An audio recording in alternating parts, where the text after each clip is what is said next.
There are certain advantages in the order of speakers. The first speaker has very little time, or at least he gets the impression of getting little time. The middle one has is a better space, because the first speaker has already laid the groundwork, and on that we construct. We have a liberty to speak on. We don't have to go back to the history or the philosophy of these kind of loaded concepts as neoliberalism. And last speaker has a lot of freedom to speak, because he can stretch time a bit, go beyond the set time. But anyway, what is neoliberalism and why it is, why it has become such a kind of bewitching political ideology or paradigm. I use the word bewitching because it basically addresses the unbridled energy that the individual has. That's the foundational, that's the fundamental philosophical belief that basically drives this ideology. And therefore, you see, let me give a concrete example. These days, Elon Musk has been fomenting trouble all over the world. You might have seen that. He's instigating these, conservative far-right groups all over the world by using social media platforms and, creating trouble, unrest. And you can see, because of that, because of that problem, immigrants are facing a great deal of, extremely uncertain times. So that guy is being hailed as the guy who has huge creative passion, imagination, and how that imagination, how neoliberalism as a dangerous philosophy, you can see by what this guy has been doing. And we also have in this country his country cousins who also use social media platforms by creating, to create trouble. I just gave you this example because it's it is at the heart of this. There are these individuals who are believed to have this unfettered amount of energy, creativity, imagination. And that is why neoliberalism is a very, very big problem, political ideology, political paradigm, political problem that we are facing today. And it doesn't remain confined to politics. It goes beyond, it goes on,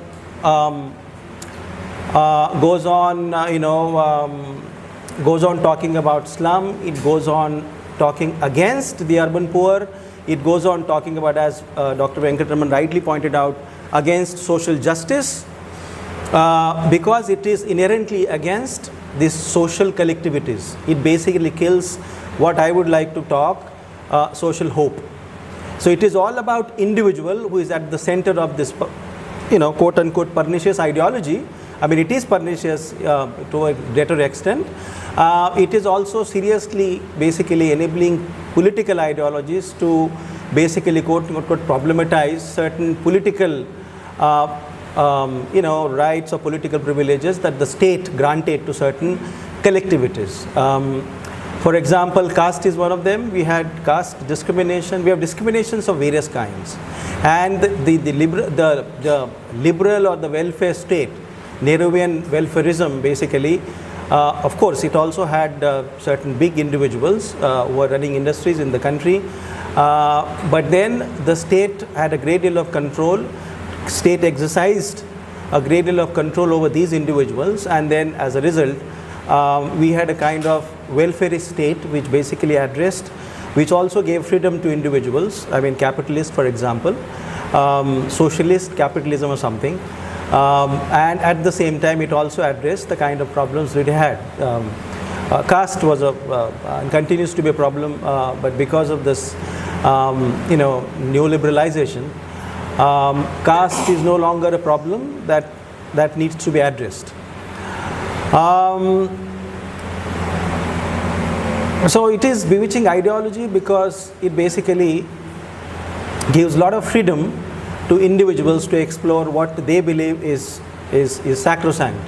And as a result, political ideologies also tend to exploit, misuse these kinds of projects. floated by, these kind of individuals. State basically is not out of the picture here. State, as Dr. Venkatanarayanan also pointed out, state is very much in its place, but the kind of control that it is supposed to exercise, restraining control, that restraining control there is the space for the state itself is shrinking, because state claims that it doesn't have resources to address everyone's problems. And as a result, you bring in private capital.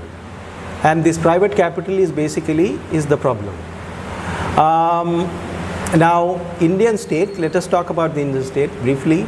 Indian state talks about secularism. Indian state also talks about addressing social discrimination embedded in caste, gendered practices. But at the same time, it also claims that it doesn't have resources to fund institutions of various kinds. Let me now give the example of higher education. Education itself has become a huge commodity. There are private institutions that basically cater to the needs of those who have huge amount of money. So you have therefore mushrooming every now and then private institutions. On the periphery of Delhi, these institutions have huge amount of spaces because they have money. Now, who gets to go and who gets to learn from these, these institutions? Those who have money. We also have a certain number of people who have got huge amount of money, so they would not like to come to institutions that are run by the government, because they would want to have education of different kinds. Then health industry is another area which has basically succumbed to the prestations of neoliberalism. There are hospitals, privately run hospitals. They more look like 5-star hotels. But they did not come to the rescue of by citizens, even private citizens, for example, during COVID times. You must have seen the kind of horror that we saw. The hospitals or the medical institutions that came to our help were government institutions. Okay, but then state is not willing to invest into these institutions, how they can be made robust. On the contrary, you encourage private capital and then they enter into various kinds of sectors. We spoke about 2 sectors, health and education. Now, there are spaces where the state is also encouraging the private capital to enter. While teaching my students during farmer struggle, I had expressed this kind of fear, not a possibility, that after the farmer struggle, after the farmers, the Indian state is going to go after slum dwellers. And that is what exactly is now unfolding. Slums are going to be the next victims of this obsession with private capital. You might have heard or read about Dharavi slum. Dharavi is now gone to Adani. Why? Because the state believes that it would like to eradicate poverty, and poverty is only seen in slums. It doesn't really take into account whether these people have been staying there for a very more than 100 years, in some places 50, 60, certainly more than 50, 60 years. Now these people created these spaces. Now the state believes that it would give them better housing. But it is not willing to talk to those people. It is not willing to talk to slum dwellers. It, on the contrary, brings in the development model from the above. Because what comes from the above, what is parachuted, has a lot of money, lot of capital. The state also can create capital by allowing those slum dwellers to construct houses for them. But the state is not willing to them because it is also interested in what David Harvey calls creative destruction. I mean, it calls creative destruction because it is there is a lot of ambiguity. Creativity comes from destruction, and here you destroy the lives of those slum dwellers by giving them better housing, quote unquote. But that better housing is also going to empty half of the slum. In slums, there are people, there are families, more than 2 families, sometimes 3 families live in slums, most of the slum houses. Dharavi is a very special place because it is basically a very entrepreneurial slum. There are shops, there are several units of what we call informal sector industry. That's a very vibrant slum, and it also contributes huge revenues to the state. But then the state, in cahoots with the private capital, is more interested in grabbing that place. Most of the slums, whichever part of the country, old slums especially, they are in the center of the city, not on the periphery, because city is spread, and as city spread, earlier these used to be the center where the slums are standing today.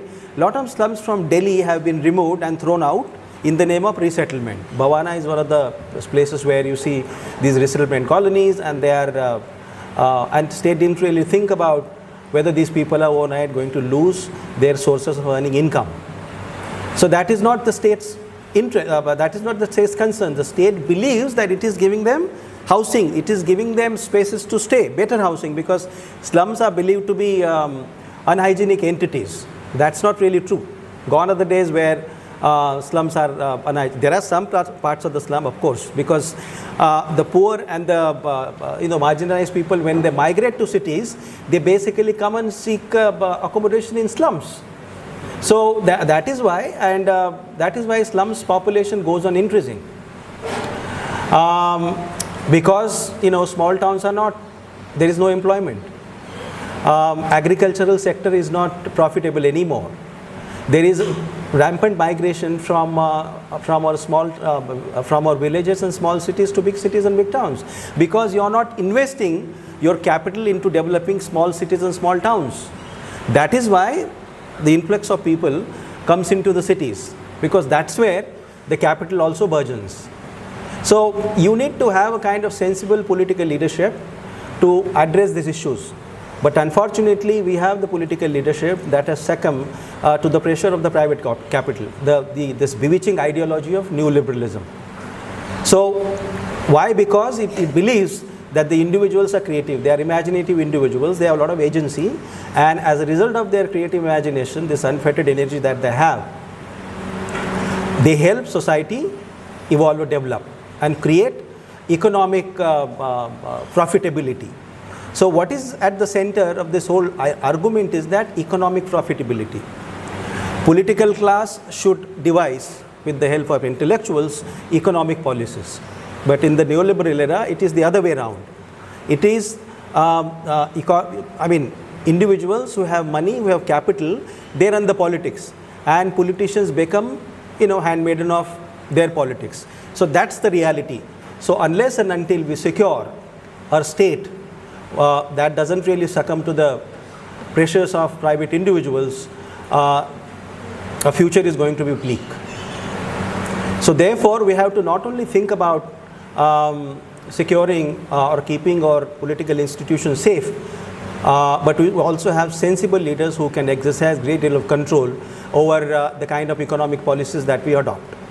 During Manmohan Singh's regime or time in early 90s, that's where the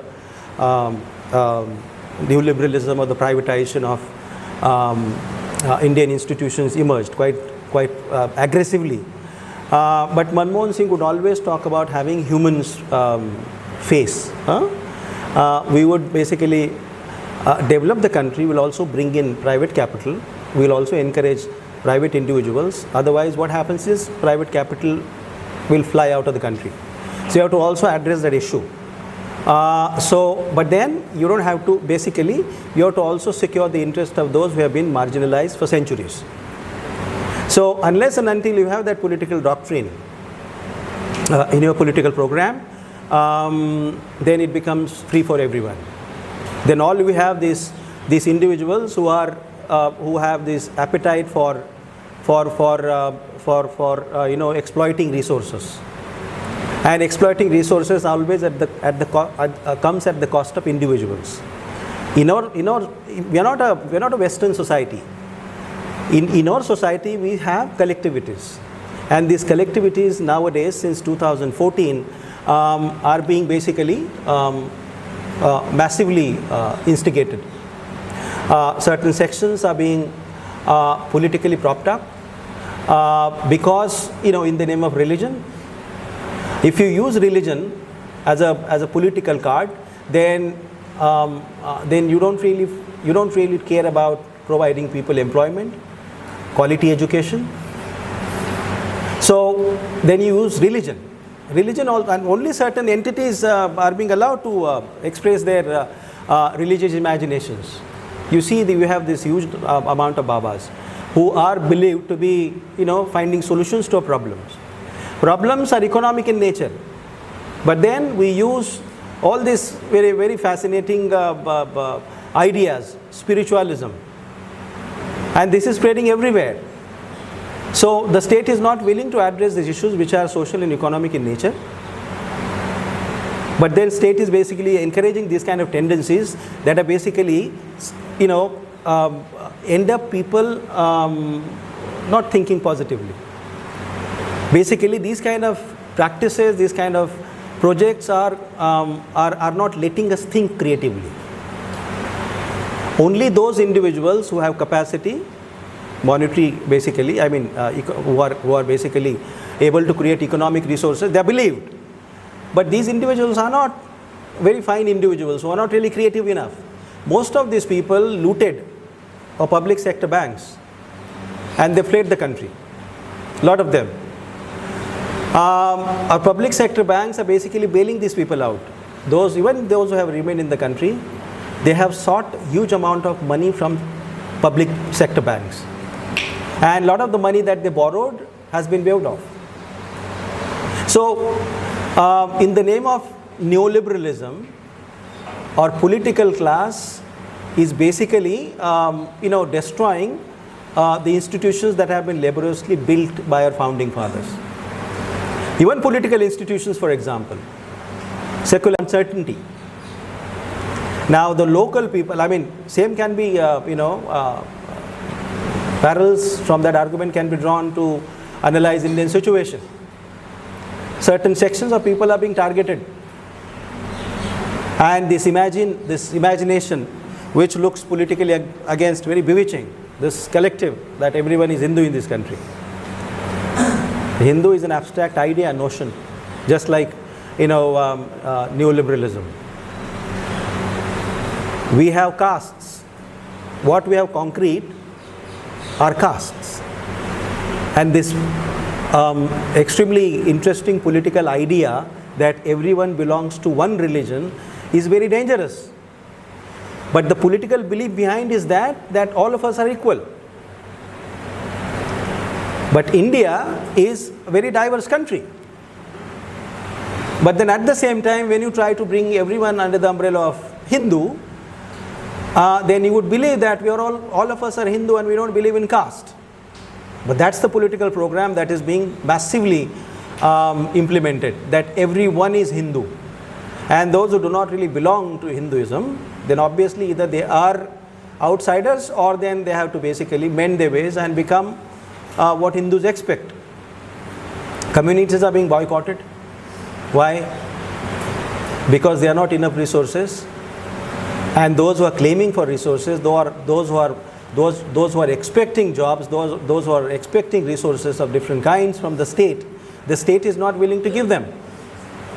Otherwise, it would not play the religious card.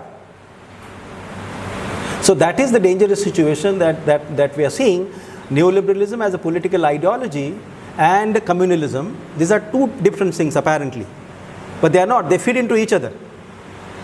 That's the danger that we are seeing today. You should not demand jobs, you should not demand quality education, you should not demand quality health, because the state is not really investing into these projects. Why? Because it is encouraging private capital to come in. And private capital is happy to exploit these resources because it is only interested in multiplying its interest. That is at the heart of capitalism. It accumulates, it just goes on accumulating because it has to create, it has to corner rather than creating surplus value. So this human greed, this individual greed is basically making everyone suffer. And this political ideology, basically neoliberalism, justifies this individual greed. So to what extent you should control your desire to accumulate? It's an individual question. So, and this ideology gives basically unfettered access to these resources, and it just goes on exploiting anything. Nature becomes one of the biggest hits, one of the biggest casualties. Human beings, basically, we are dependent on nature. Our water bodies are basically being polluted by, industrial effluent. Rivers are being emptied out of sand, because middle class, this increasingly rising middle class, would want to have palatial places, houses. So there is no water in the river beds, because the water needs to, the sand basically plays a very important role in controlling water. So water bodies exist because of sand. But these rivers are being emptied of sand. It's a very precious natural resource. Water, for example. So you talk about, increasing agricultural yield, but there is no water. And as a result, people are basically, small farmers are small farmers are migrating, and then cities are getting flooded with migrants. And then, there is no space, and wherever there are spaces, they are being given to private entities. Slums, as I said, a lot of slums are being given on the platter to private entities to develop. And they are more interested not in resettling people or redeveloping the slums, but they are interested in the land that is in billions. If I were to give, I'll just quickly take a minute and finish my talk. Dharavi is now between two Bombays. The posh Bombay, the western, the South Bombay ends where Dharavi begins, and Dharavi ends where all these suburbs start. So the land is between these two Bombays. So it is, and in the neighborhood of all these airports, as well as these huge multinational corporations. That is why that land is being given to Adani, and half of Dharavi is going to be emptied. There are various claims of the people which are not going to be taken into account by the state. So this is the problem, and the kind of, and Dharavi is also changed. There are a lot of these multi-storied buildings have come up. Middle classization of Dharavi is also going to go against the very existence of Dharavi, because middle class would want to have better housing, better living conditions. So those people who remain confined to these little spaces, slums, they are going to be driven out. And I don't think they are going to, I only hope that they create, or they pose a kind of huge political resistance that the farmers from North India